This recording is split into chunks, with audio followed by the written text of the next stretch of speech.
গত ২৪ ঘন্টায় বিশ্বের সবচেয়ে আলোচিত নাম পাকিস্তানের বেলুচিস্তান প্রদেশ।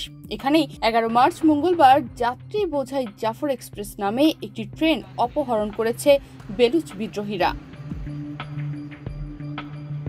পাকিস্তানের বেলুচিস্তানে যাত্রীবাহী সেই ট্রেনে সশস্ত্র গোষ্ঠীর সদস্যদের হাতে জিম্মিদের মধ্যে ইতিমধ্যে অন্তত ১৫৫ জন যাত্রীকে উদ্ধার করেছেন নিরাপত্তা বাহিনীর সদস্যরা। পাকিস্তানি নিরাপত্তা বাহিনী সূত্রে জানা গেছে, উদ্ধারকারীদের হাতে গোষ্ঠীটির অন্তত ২৭ জন সদস্য নিহত হয়েছেন। সব সদস্যকে নির্মূল না করা পর্যন্ত এই অভিযান চলবে, যদিও বিদ্রোহীদের সঙ্গে এখনও পাকিস্তানের সেনাদের গুলির লড়াই চলছে।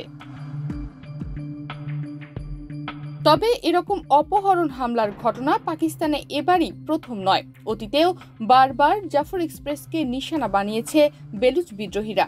এর আগে ২০১৩, ২০১৮ এবং ২০২৪ সালের প্রতিবারই প্রায় একই কায়দায় বেলুচ বিদ্রোহী গোষ্ঠী জাফর এক্সপ্রেসকে নিশানা করেছে। এই এক্সপ্রেসে হামলা চালিয়েছে বারবার। ২০১৮ সালে পাকিস্তানের পাঞ্জাবগামী এক এক্সপ্রেসে নাশকতার ছক কষেছিল সশস্ত্র বেলুচ গোষ্ঠী বিএল-এর বিদ্রোহীরা, কিন্তু সেই হামলায় অল্পের জন্য রক্ষা পায় ট্রেনটি। লাইনের ওপর বিস্ফোরক রেখে ট্রেনটিকে উড়িয়ে দেওয়ার চেষ্টা করেছিল তারা। সেই বিস্ফোরক রিমোট দ্বারা নিয়ন্ত্রণ করা হয়েছিল। তবে সময়ের হেরফেরে সে যাত্রায় রক্ষা পেয়েছিল জাফর এক্সপ্রেস এবং জাফর এক্সপ্রেসের যাত্রীরা। তখন ট্রেনের ২০০ ফুট দূরে রেললাইনে বিস্ফোরণ হয়।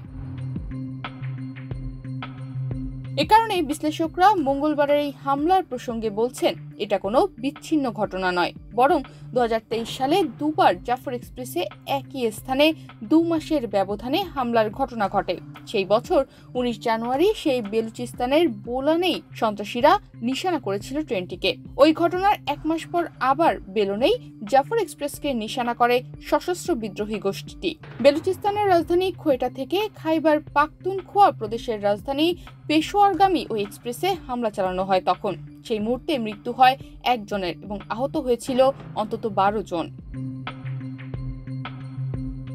জাফর এক্সপ্রেসে সাধারণ যাত্রীর পাশাপাশি পাকিস্তানি সেনাবাহিনীর সদস্যরা এই ট্রেনে যাতায়াতের জন্য ব্যবহার করেন। গত ২০ বছরের বেশি সময় ধরে বিদ্রোহীরা বেলুচিস্তানে গেরিলা কৌশলের ওপর নির্ভর করে নানা সময়ে নানা বিদ্রোহের ঘটনা ঘটায়।